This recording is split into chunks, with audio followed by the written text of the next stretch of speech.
पश्चिम Asia में जारी संघर्ष दिन प्रतिदिन और भयावह रूप लेता हुआ नजर आ रहा है।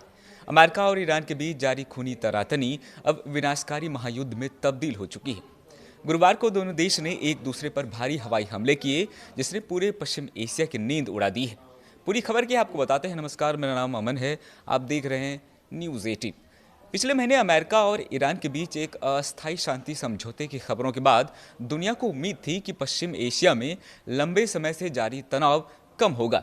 वैश्विक बाजारों को भी राहत मिलने की संभावनाएं जताई जा रही थी, क्योंकि इस क्षेत्र में अस्थिरता का सीधा असर तेल की कीमतों, समुद्री व्यापार और अंतर्राष्ट्रीय सप्लाई चेन पर पड़ता है। लेकिन हालात उम्मीदों के विपरीत दिशा में बढ़ते दिखाई दे रहे हैं।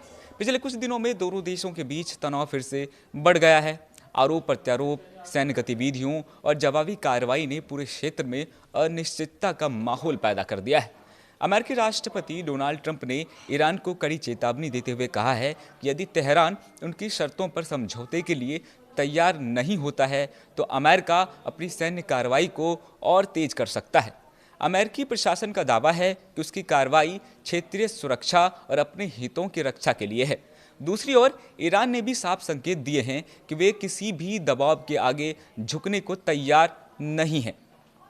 ईरानी नेतृत्व का कहना है कि देश अपनी संप्रभुता और रणनीतिक हितों की रक्षा के लिए हर आवश्यक कदम उठाएगा। दिलचस्प बात यह है कि सैन्य तनाव के बीच पर्दे के पीछे कूटनीतिक बातचीत भी जारी बताई जा रही है। विभिन्न रिपोर्टों के अनुसार दोनों पक्ष संभावित समझौते के मसौदे पर चर्चा कर रहे हैं। हालांकि कई अहम मुद्दों पर अभी भी मतभेद बने हुए हैं। सूत्रों की माने तो ईरान की प्रमुख मांगों में विदेशों में फ्रीज पड़े अरबों डॉलर के फंड हैं। इसके अलावा प्रतिबंधों में राहत, क्षेत्रीय सुरक्षा से जुड़े मुद्दों पर आश्वासन और आर्थिक गतिविधियों को सामान्य बनाने की मांग भी की जा रही है। वहीं अमेरिका का रुख अपेक्षाकृत सख्त बताया जा रहा है। वाशिंगटन चाहता है कि ईरान अपने परमाणु कार्यक्रम और क्षेत्रीय सैन्य गतिविधियों को लेकर स्पष्ट प्रतिबद्धताएं दे। साथ ही समुद्री मार्गों की सुरक्षा सुनिश्चित करने की मांग भी की जा रही है। तनाव तब और इस मामले को लेकर बढ़ गया जब हॉर्मुज जलडमरू मध्य के आसपास सैन्य गतिविधियों में तेजी देखने को मिली। हॉर्मुज दुनिया के सबसे महत्वपूर्ण समुद्री व्यापार मार्गों में से एक माना जाता है। वैश्विक तेल आपूर्ति का बड़ा हिस्सा इसी रास्ते से होकर गुजरता है। ये वजह है कि इस क्षेत्र में किसी भी प्रकार का संघर्ष पूरी दुनिया की अर्थव्यवस्था को प्रभावित करता है। वहीं इसके बाद अमेरिका द्वारा ईरान के सैन्य निगरानी केंद्रों, संचार प्रणालियों और हवाई रक्षा ठिकानों के निशाना बनाने की खबरें भी सामने आई है।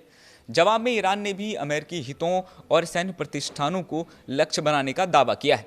रिपोर्ट के अनुसार बहरीन, कुवैत और जॉर्डन जैसे देशों में स्थित अमेरिकी सैन्य ठिकानों के आसपास सुरक्षा व्यवस्था को और मजबूत किए गए हैं। कई देशों ने अपने नागरिकों के लिए यात्रा संबंधी सलाह भी जारी की है। वहीं दूसरी ओर ओमान के तट और स्टेट ऑफ हॉर्मुज के पास अमेरिकी सेना के हमले में एक तेल टैंकर पर सवार 3 भारतीय नाविकों की मौत हो गई। भारत सरकार के केंद्रीय जहाजरानी मंत्री सर्बानंद सोनोवाल और विदेश मंत्रालय ने 11 जून को इस दुखद घटना की पुष्टि की। जानकारी के मुताबिक अमेरिकी सेना ने पलाऊ के झंडे वाले कमर्शियल तेल टैंकर MT सेटिबेलो को पर हमला किया था, जिसमें अमेरिका ने इस जहाज पर ईरान के खिलाफ लागू की गई नाकाबंदी का उल्लंघन करने का आरोप लगाया था। अमेरिकी सेंट्रल कमांड के अनुसार इस तेल टैंकर को बार बार रुकने और जांच के निर्देश दिए गए थे। निर्देशों का पालन न करने पर अमेरिकी फाइटर जेट ने जहाज के इंजन रूम पर निशाना बनाकर मिसाइल दागी।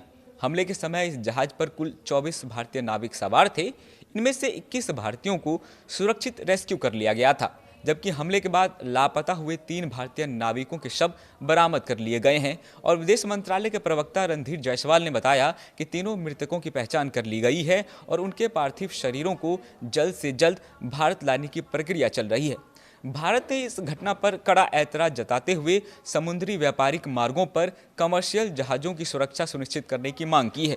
वहीं एक बार फिर से शुरू हुए हमलों को लेकर विशेषज्ञों का मानना है कि यदि ये संघर्ष और बढ़ता है तो इसके परिणाम केवल अमेरिका और ईरान तक सीमित नहीं रहेंगे, बल्कि इससे पूरे पश्चिम एशिया में अस्थिरता बढ़ सकती है। तेल की कीमतों में उछाल आ सकता है, वैश्विक व्यापार प्रभावित हो सकते हैं और कई देशों की अर्थव्यवस्थाएं दबाव में आ सकती हैं। खासकर भारत जैसे देशों के लिए भी ये स्थिति महत्वपूर्ण हो जाती है, क्योंकि भारत अपनी ऊर्जा जरूरतों का बड़ा हिस्सा पश्चिम एशिया से पूरा करता है। साथ ही खाड़ी देशों में बड़ी संख्या में भारतीय नागरिक काम करते हैं। ऐसे में क्षेत्र में बढ़ता तनाव भारत की आर्थिक और रणनीतिक चिंताओं को भी बढ़ा सकता है। फिलहाल दुनिया की नज़रें दो बातों पर है। पहली, क्या दोनों देश सैन्य कार्रवाई को और तेज करेंगे, और दूसरी, क्या पर्दे के पीछे चल रही बातचीत किसी ठोस समझौते तक पहुंच पाएगी। एक तरफ युद्ध के बादल मंडरा रहे हैं तो दूसरी तरफ कूटनीति की कोशिशें भी जारी है। आने वाले दिनों में ये साफ होगा कि पश्चिम एशिया संघर्ष के नए दौर में प्रवेश करता है या फिर बातचीत के जरिए तनाव कम करने का रास्ता निकाला जाता है। खैर, युद्ध कोई भी जीते, लेकिन एक बात तो साफ है कि इस युद्ध ने पूरी दुनिया की अर्थव्यवस्थाओं को हिला कर रख दिया है, और अगर ये आगे बढ़ा तो कई देश मंदी की कगार पर पहुंच सकते हैं। इस पूरे मामले पर आपकी क्या राय है, हमें कमेंट में जरूर बताएं। नमस्कार।